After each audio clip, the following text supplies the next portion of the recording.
Let's talk about what we have here in the United States, what makes it tick, and what we want to do with it. Let's start with you and what you want. What does anybody want? Do you think you're different from other people?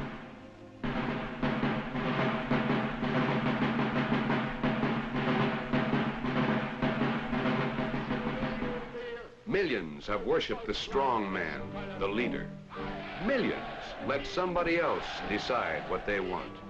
They worked, fought, died for government by strong men, by fear, by force. Und damit unser deutscher Volk und Vaterland. Yeah, the dictator. No, not everybody agrees. Over here, we don't like dictators. We don't worship the strong man. We worship as we please. Our government represents us, the people. Our government is our servant, not our master. We can work, we can fight too, that government of the people, by the people, and for the people shall not perish from the earth. That's what Lincoln said. Not that everybody agreed even then. Lincoln was shot, remember?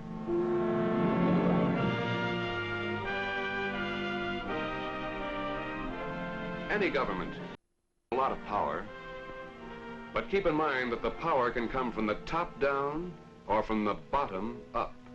And it makes a lot of difference to you, what you can do and what you can't do, where and how you live and work.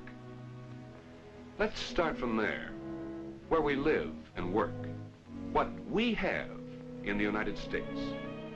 1 worker out of 5 lives close to the land on our 6 million farms and ranches. Look them over, big ones, little ones, all kinds. 4 workers out of 5 work away from the land in almost 4 million other places. Big plants, small plants, peanut stands, offices. Altogether, that makes about 10 million places where we can work and make a living. How we work and how we live makes all the difference in what we have in the United States. But how did we get what we have? Suppose just for a moment that we didn't have our 6 million farms and ranches. Let's get rid of them, all of them. Okay? No more farms or ranches. Now, let's get rid of industry too. Then we won't have to worry about that. Fine, no more industry, no more places to work. While we're at it, let's go all the way. Let's wipe out all cities, towns, homes, everything. Now what? Well, now we're starting the hard way, close to old Mother Nature. You and everybody else on Earth have some things in common. You want to stay alive. To stay alive, you have to have food. You have to have some shelter against the elements. You want to be as comfortable as you can. So let's start with this common problem and see what it takes. What are we going to do? Better find somewhere to go. Going to be a storm any minute. Give me the baby. Come on.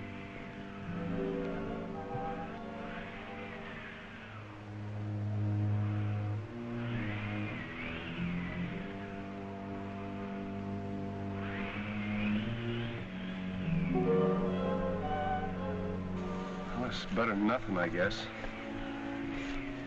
Oh, take it easy, honey. It's so cold. Could you build a fire, Tom? Sure. Gee, I don't seem to have any matches. Don't worry, we'll work out something. Looks like this might blow over. You stay here. I'll go out and see what I can find. Don't go far, Tom.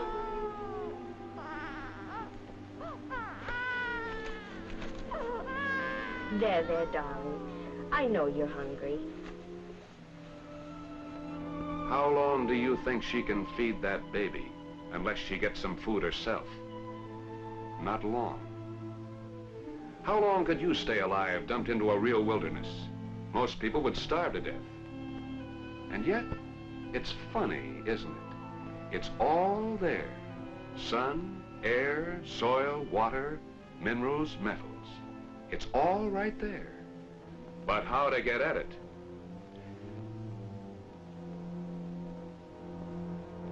Let's say you're lucky to start with. You find some water so you won't die of thirst. No, but I need food. Food, shelter, and comfort. Food, yeah. I'm all right on that other stuff. You are now. But where are you going to get another shirt when that one wears out? Well, I don't know. But I'm not going to worry about that now. When the snow starts to fly, you'll worry about it. Plenty. I'm going to have a look around.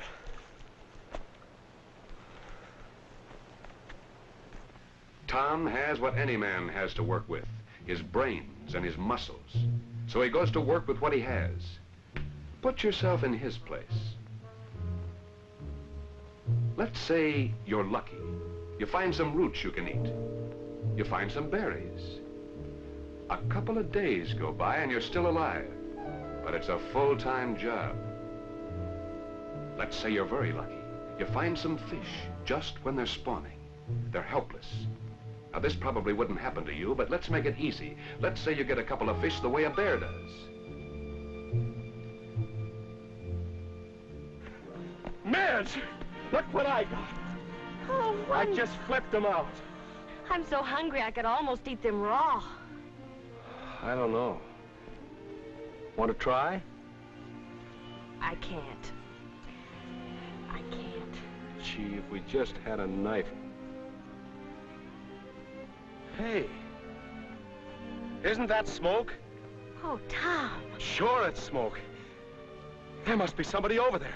Wait here, I'll go and see.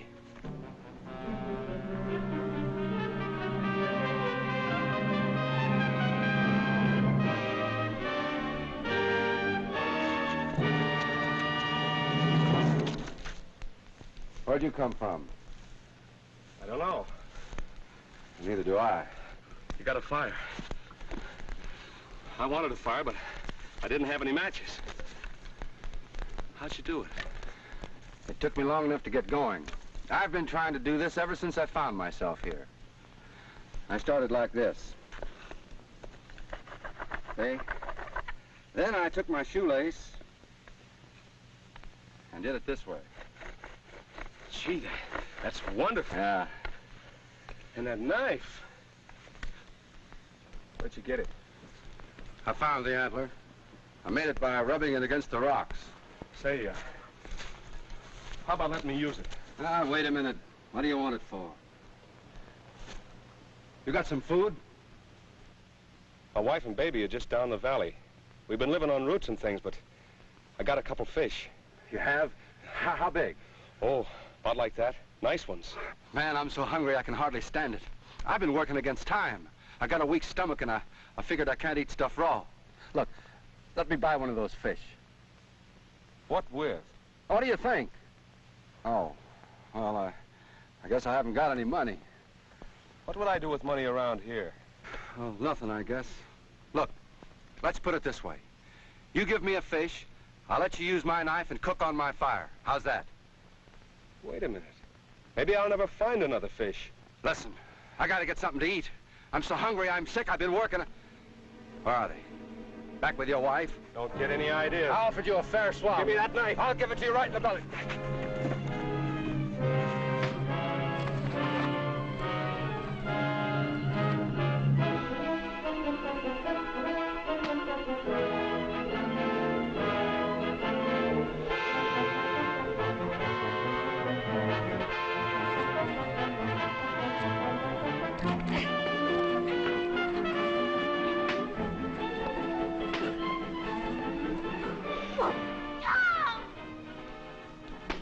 Stop it! You'll kill each other! What's come over you, Tom? Rude men acting like savage! Tom's fighting for his life. So is the other man. Let's go back and see what this is all about. If you were thrown into a wilderness without a match or a knife or any tool, you'd be right smack up against nature. You'd be just the same muscles, the same brains, and without tools, you might stay alive for a while. You might find some kind of shelter. You'd have to have food and shelter, and you'd want some comforts. To improve your situation, you'd have to take time out to make some tools. You can't be looking for food and make a knife at the same time. It takes work and time to get fire or any other tool. Incidentally, from now on, when we talk about tools, we mean anything that helps you get more food or shelter or comforts and helps you get them more easily. Getting food or shelter is a matter of life and death. And once you get something, and somebody else has something, you come up against the idea of swapping, of barter. Why can't we swap? One fish for the use of my knife and my fire. Well, what's wrong with that? I'd like to keep both fish. I need that knife and the fire. Okay, it's a deal. Life depends on food. And to fill your stomach, to put a shirt on your back or some kind of a roof over your head, there are only 3 things to work with: natural resources, your human energy, and tools. That's true anywhere, any place, anytime. Let's bring this out in another way. Everything in nature was here long ago. All the coal, the iron, the forests, the oil, the water, the land. Why didn't the Indians do more with it? The Indians had to have food, shelter, comforts. Why didn't they raise better food, build better homes? Why didn't the Indians do more with all this? They had some tools. They knew how to make fire. They used fire to clear land. When the growth was burnt off, the Indian women planted corn like this, with a clam shell and a hoe made from the shoulder blade of a deer. Yes, they had tools, Stone Age tools, but they never improved their tools. And as a result, they couldn't improve their production of food, shelter, and comforts. Compare this with the pioneer farmers. Crude as the early wooden plows were, they worked better than animal bones or clamshells. Yes, they had tools, but the important thing is they improved their tools. They shod them with iron, and now we make them from steel. Powerful tractors pull them down the fields. If this farmer had lived when the country was young, it would have taken 9 farmers like him to free 1 man from the land. With a better use of brains and muscles, better use of nature, and above all, with more and better tools, the modern farmer can free 15 or 20 men from the land. That's a pretty good example of what we have. Something happened in this country to produce a titanic upsurge in human energy and spirit, to produce more and better tools, to produce more and better food, shelter, and comforts. What was it? What helped us get what we have? Let's start at the beginning.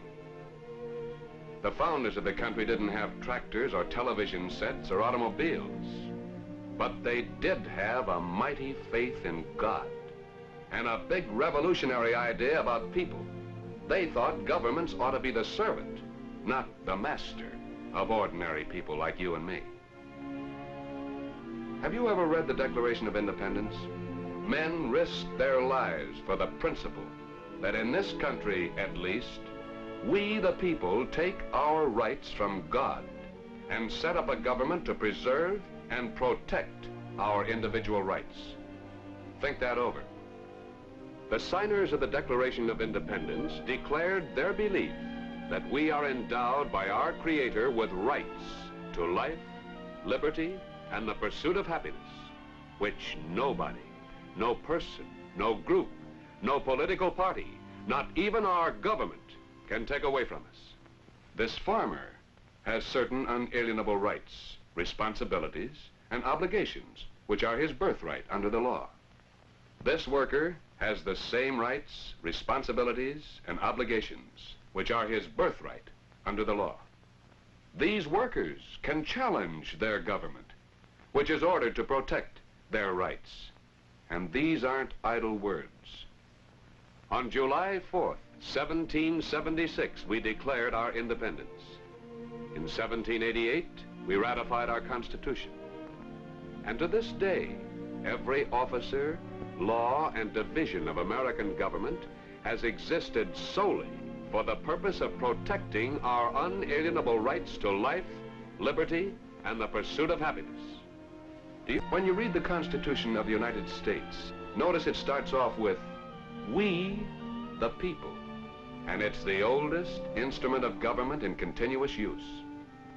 Our government is divided into two parts, state and federal, and each part is subdivided into legislative, executive, and judiciary, each branch independent, but a limitation on the others. This was not done for efficiency. It was done deliberately to keep anybody or anything from taking away our individual freedom. Now, let's look at the map. The federal government was to handle the national problems. The united but individual states were to handle their own problems, just as each county, city, town, and village was to handle its local problems.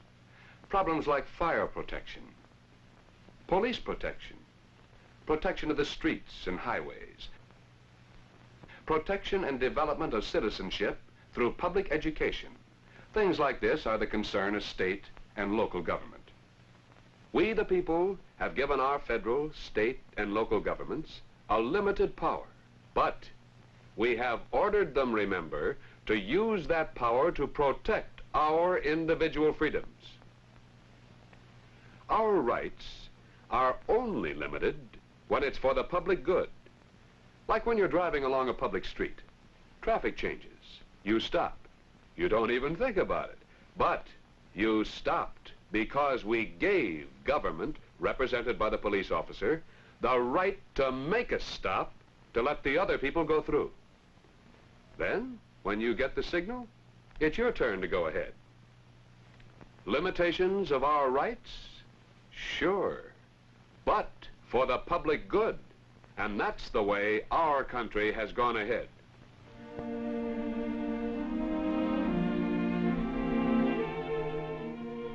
Just what does liberty or individual freedom mean to you? Freedom to do what? There's New York. Just what freedoms do the people down there have? And what difference does it make? How about San Francisco? Chicago. Is life in Chicago any different from life in Moscow, Shanghai, Paris, or any other city? Is this any different from a town of the same size in some other part of the world? There's a great difference, and it starts with the great gift of freedom. Here's a farm. 2 out of 3 farms like this are run by their owners. In other words, here's what we mean by freedom. Farmers are free to save, free to invest their savings, to buy and own their own farm, their own tools, their own stock, free to produce, to make a profit or a loss. It takes time, takes work, takes management, takes saving, takes careful buying and selling. It took this farmer 20 years to build up this herd, but it was worth the effort. Nobody can fool this man about what it means to own your own farm or to build your own herd. He knows where his tools came from and what a difference they make. He started out milking by hand. Now he does it this way and doesn't have to work so hard. And he produces more and better milk and cream. He gets more out of it, and so do all the rest of us. Don't sell freedom short. Freedom to work, to grow things, to make things. Freedom to buy and sell. Freedom to save and invest. We have these great freedoms in this country. You have them. In the United States today, as you may know, we live on about 1/16 of the land area of the world. For every square mile we have, others have 15.